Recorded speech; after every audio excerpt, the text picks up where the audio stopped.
A palavra que sair da minha boca não voltará para mim vazia, antes realizará tudo o que for da minha vontade. Louvado seja o nosso Senhor Jesus Cristo, para sempre seja louvado. A paz de Cristo a todos vocês, meus irmãos e minhas irmãs. Nesse sétimo vídeo do nosso diário quaresmal, nós daremos continuidade ao tema do sacramento da penitência ou confissão.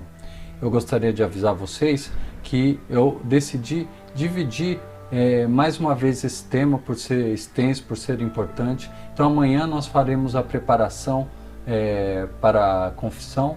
Ontem nós vimos o sacramento da confissão em si, vimos um pouco sobre o pecado e hoje nós vamos ver o que são os pecados graves ou mortais e o que são os pecados veniais, né?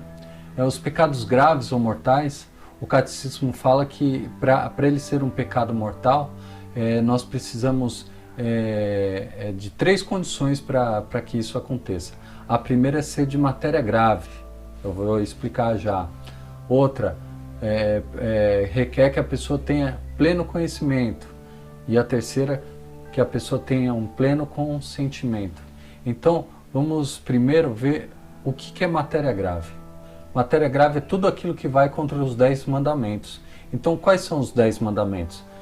Primeiro, amarás teu Deus sobre todas as coisas. Você tem amado a Deus sobre todas as coisas? A gente vai especificar um pouquinho mais amanhã na preparação, mas vá pensando, você tem amado Deus sobre todas as coisas, pessoas, situações?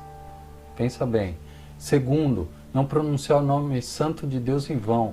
A gente tem usado o nome de Deus adequadamente, como uma coisa santa, ou a gente tem jogado pérola aos porcos? Terceiro, guardar domingos e festas. Você tem ido à missa? Você tem guardado as festas da igreja? Você tem ido na missa, né, nessas festas? Não volte à fila da comunhão sem se confessar. Quarto, honrar pai e mãe. Independente se seu pai e mãe é bom ou é ruim, honrar eles sempre, tá? Quinto, não matar. Matar não envolve só tirar a vida de alguém ou tirar a sua própria vida, mas quando a gente grita com alguém, quando a gente humilha alguém, quando a gente faz mal para alguém, a gente está matando ela também. Sexto, não cometerás adultério. Nem precisa de explicação, né? Hoje a gente vive uma epidemia disso. Sétimo, não roubar. Não roubar não é só a pessoa que vai lá, mão armada, tira o dinheiro de alguém, ou vai lá na mão leve e tira a carteira de alguém. Roubar também é quando a gente pega o sinal do Wi-Fi do vizinho sem avisar, sem nada, e rouba o sinal dele. É quando a gente vai e faz aquele gatonete para ter todos os canais sem pagar nada. Isso daí também é roubar, meu irmão, minha irmã. Oitavo, não levantar falso testemunho. Às vezes você ouve falar de alguma coisa, já sai espalhando, e mesmo que seja verdade, o que você tem a ver com isso? Não levante falso testemunho a ninguém. Nono, não desejar a mulher do próximo. E décimo, não cobiçar as coisas alheias. Esses dois intimamente ligados. Você não deve desejar nada de ninguém. Você tem que agradecer a Deus pelas coisas que Ele tem te dado. Então, tudo que vai contra os 10 mandamentos se refere a matéria grave. Segundo, requer pleno conhecimento. Você sabe que aquilo é pecado? Por exemplo, você poderia não saber que você fazer um gato da TV a cabo é pecado. Agora você sabe. Você não tinha pleno conhecimento, agora você tem.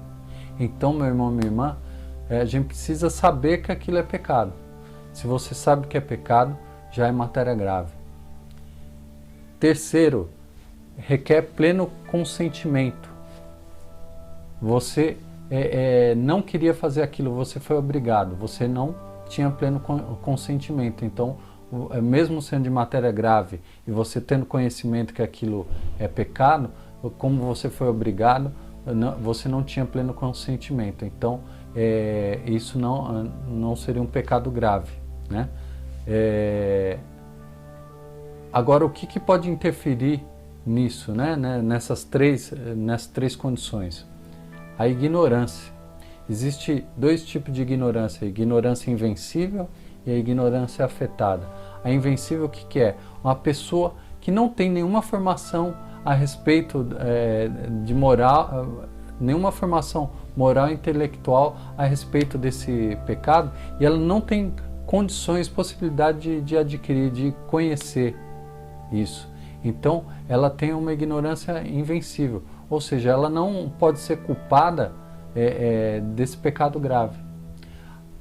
Diferente da pessoa que tem a ignorância afetada. O que é a ignorância afetada? A pessoa que tem condições de conhecer a verdade, mas prefere não conhecê-la, prefere ignorá-la, né? Nesse caso, o indivíduo, a pessoa, ela peca gravemente. Pecados veniais. Agora, já falamos do pecado mortal ou grave, vamos falar do pecado venial. Pecado venial é uma falta leve, o que não quer dizer que a gente deva fazer, gente. É uma falta leve. O catecismo fala, mesmo não rompendo com a comunhão com Deus, enfraquece a caridade, traduz uma afeição desordenada pelos bens criados, impede o progresso da alma no exercício das virtudes e a prática do bem moral. Merece penas temporais. O pecado venial deliberado, ou seja, que a pessoa faz com plena consciência e que fica sem arrependimento, dispõe-nos pouco a pouco a cometer o pecado mortal. Ou seja, se a pessoa sabe que aquilo é um pecado, por mais leve que seja, ela sabe que é pecado, ela não se arrepende e continua fazendo deliberadamente, isso vai predispor ela, vai dispor ela a lá na frente cometer o pecado mortal. A gente pode fazer um comparativo com pedrinhas.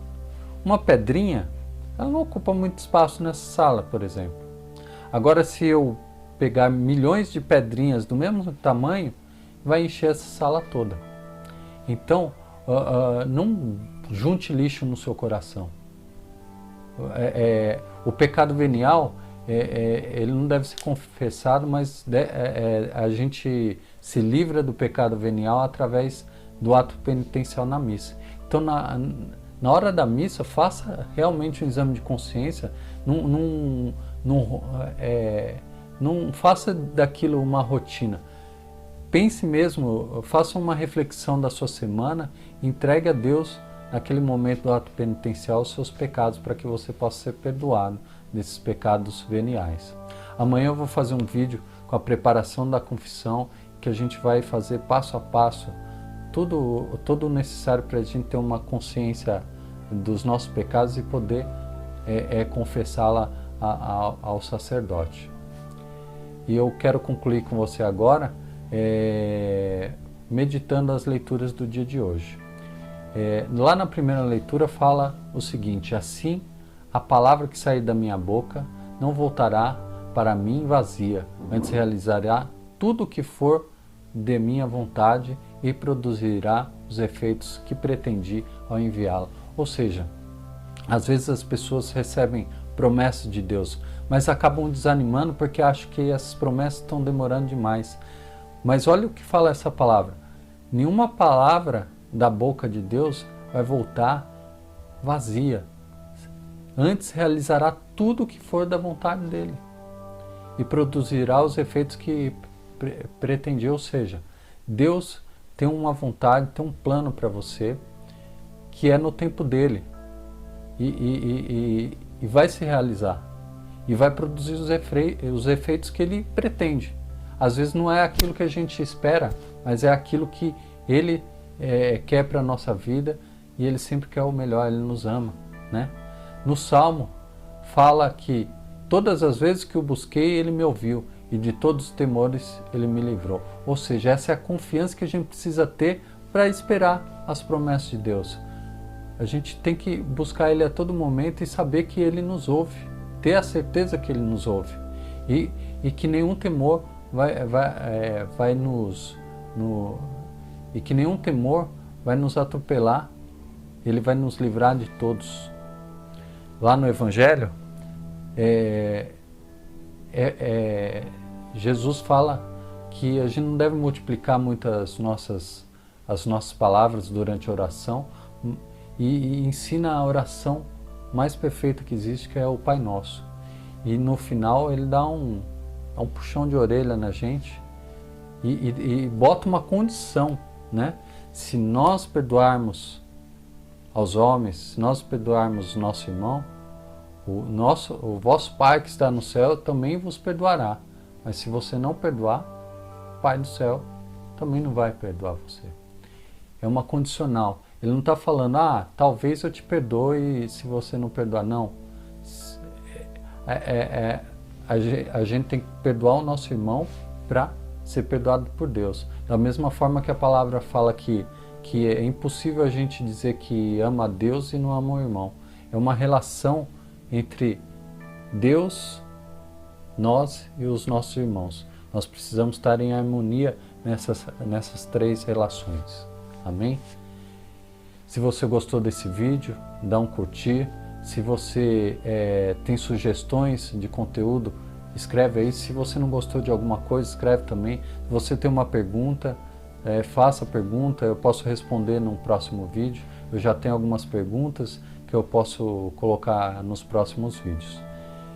Deus abençoe. Em nome do Pai, do Filho e do Espírito Santo. Amém.